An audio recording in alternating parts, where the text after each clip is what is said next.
Bonjour tout le monde, je suis ravie de vous retrouver pour une petite vidéo. J'avais envie de vous parler des fleurs de vie ici présentes parce que vous avez été plusieurs à me demander, Anaïg, où je peux les mettre chez moi. Alors, je vais vous dire, moi, tout simplement où j'ai pu mettre ces fleurs de vie que vous trouvez en vente sur ma boutique anaïgfengshui.com. Il me semble que deux fleurs de vie sont à 5 euros, voilà, pour celles qui veulent s'en procurer. Alors, elles sont autocollantes, transparentes et couleur dorée. Alors, j'en ai mis en fait dans ma maison et je les ai collées sur ma fenêtre ici. Alors, comme c'est transparent, vous n'allez pas voir très bien. Je pourrais vous faire une photo. Moi, j'ai décidé d'en mettre en fait sur plusieurs fenêtres chez moi. J'en ai également mis une au-dessus de ma porte d'entrée. Et toutes les petites fleurs de vie, elles sont à l'intérieur de ma maison. Vous pouvez aussi les mettre à l'extérieur, mais vous les mettez à l'extérieur, elles vont durer moins longtemps. Parce qu'avec les intempéries, la pluie, le vent, le froid, vous serez amené à les changer plus souvent que si vous les mettez, vos fleurs de vie, à l'intérieur de chez vous. Ensuite, moi, je les ai mises aussi sur mes petits bocaux. Voilà, tout simplement, ici. Je les ai mises également, alors là, je vais la prendre, sur une carafe d'eau. Voilà. Et j'ai une autre carafe d'eau et j'ai collé l'autre fleur de vie en dessous. Donc voilà. Et puis, vous pouvez aussi, hein, il y a des tutos qui existent pour apprendre à faire des fleurs de vie. Donc ça, c'est une fleur de vie que j'ai faite moi-même, que après mon enfant a peint, tout simplement. Et celle-ci, je l'ai collée sur le mur de mon bureau, tout simplement. Voilà. Donc vous pouvez également les faire vous-même. Alors si vous les faites vous-même, respectez bien certaines mesures, hein, que vous trouverez de toute façon dans des tutos. Moi, c'est comme ça que j'avais commencé à les faire, tout simplement. Et acheter un cutter spécial avec un tapis pour découper. Comme ça, vous ne serez pas embêté pour faire vos fleurs de vie. Voilà. C'est un super travail aussi, hein, je vous invite à en faire si vous souhaitez, parce que les fleurs de vie dégagent une très très belle harmonie.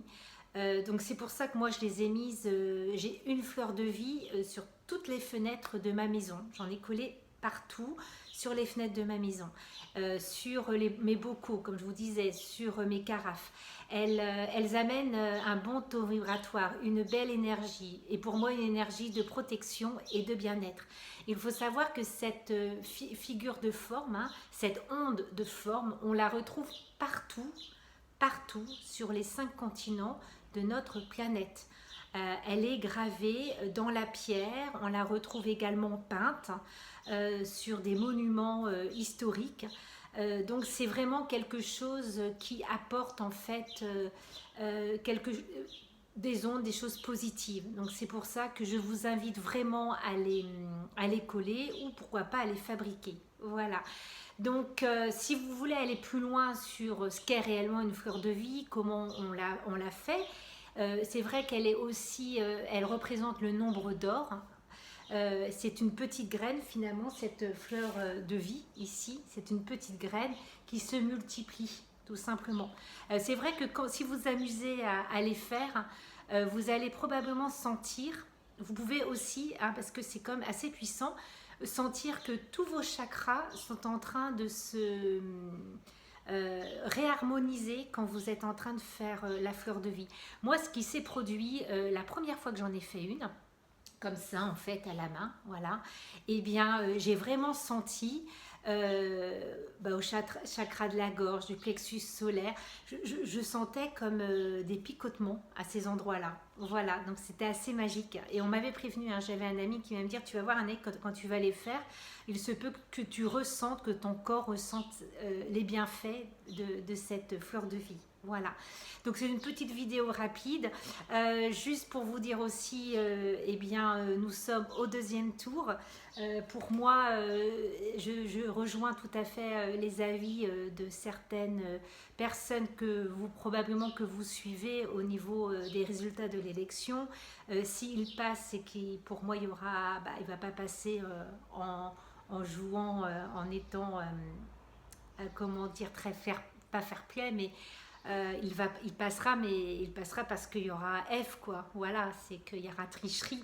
Donc, et parce que, bon, on a quand même vu que déjà au régional, ce parti politique n'a pas fait beaucoup, il a fait moins de 3%.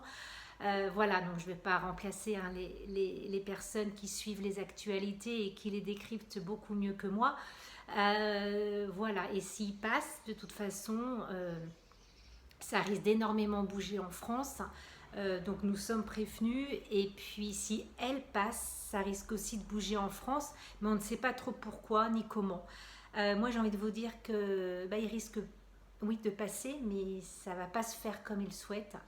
Et il risque d'avoir beaucoup de colère, beaucoup de personnes qui ne vont pas comprendre ce qui se passe tout simplement. Et peut-être que la dame, elle arrivera, oui, mais plus tard, avec du retard, voilà, par rapport à ces élections.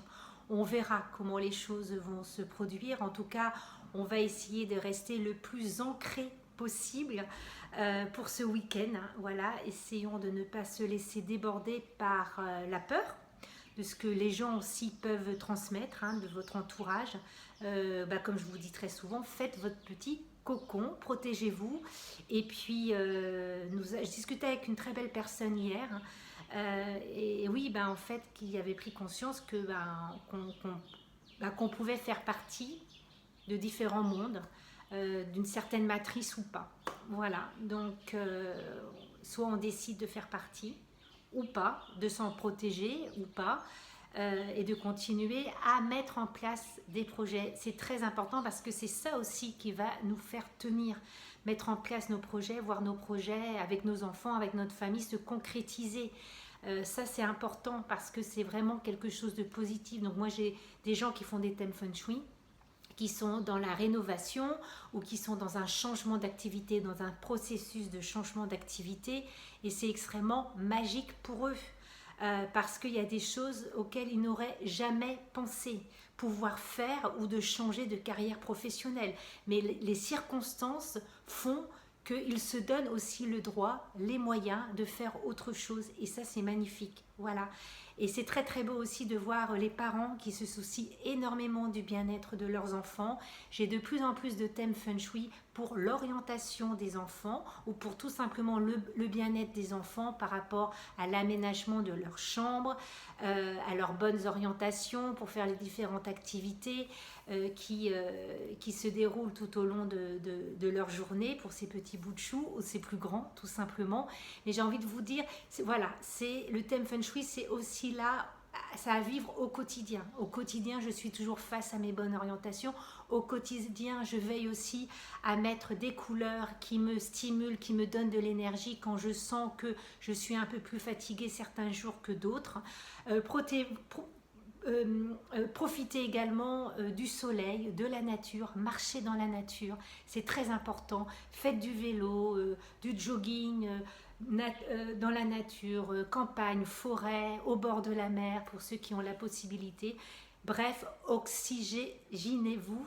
C'est pas très français, mais vous avez dû me comprendre. Voilà, il faut s'oxygéner. Voilà, tout simplement pour aussi faire attention à nos défenses immunitaires. Voilà. Je vous souhaite un très bon week-end. On reste positif. On se retrouve la semaine prochaine pour une autre vidéo et pour peut-être, pourquoi pas, commenter ce qui s'est passé. Voilà. Je vous embrasse bien fort et je vous fais un joli petit cœur. À très bientôt.